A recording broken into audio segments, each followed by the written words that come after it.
You're listening to Systemic Error Podcast. The failure was designed. Ex-RNC chair torches Doug Burgum's reflecting pool story, We Know That Did Not Happen, based on an article by Kathleen Culleton. When power breaks something, it blames the nearest civilian. The actors with real power. Doug Burgum is not a bystander in this story. He is the U.S.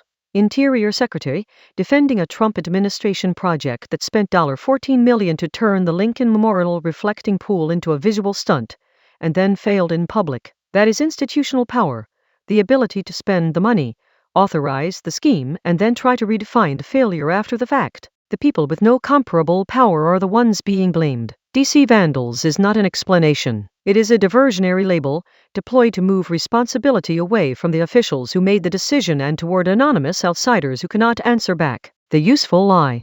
The core issue is simple.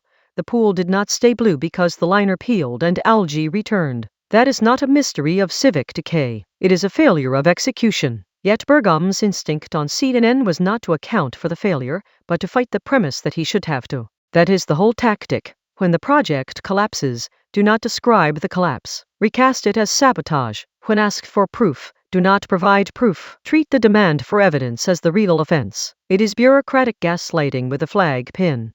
Misdirection as governance. Michael Steele saw through it immediately, and his response matters because it exposes how flimsy the official story was. He pointed out the obvious. Cameras were on the pool, and the visible evidence was the liner peeling from the floor, not some cinematic act of vandalism.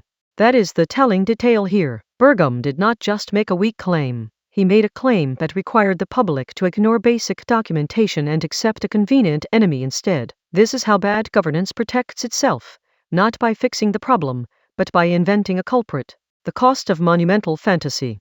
A $14 million scheme to recolor a national landmark is already a political tell. It is money spent on spectacle, not maintenance. It is the state reaching for an image and then failing to hold the image together. Once it breaks, the officials responsible still want the prestige of intent, without the burden of results. That failure is not merely technical, it is ideological. These projects are built to perform authority, but when they fail, the same authority tries to redirect public anger toward imagined vandals instead of its own incompetence. The damage is then doubled, first by waste, then by the cover story. What this pattern reveals. This is a small story with a familiar structure. Power makes a mess, then searches for someone weaker to blame. It depends on a public that will be distracted by the accusation long enough to forget the original decision. That is the larger political pattern. Authoritarian habits do not always arrive as overt repression. Sometimes they arrive as institutional cowardice, staged outrage, and a refusal to say plainly who broke what. In this case, the evidence points away from vandalism and toward official failure. They attempt to reverse that reality is the real vandalism.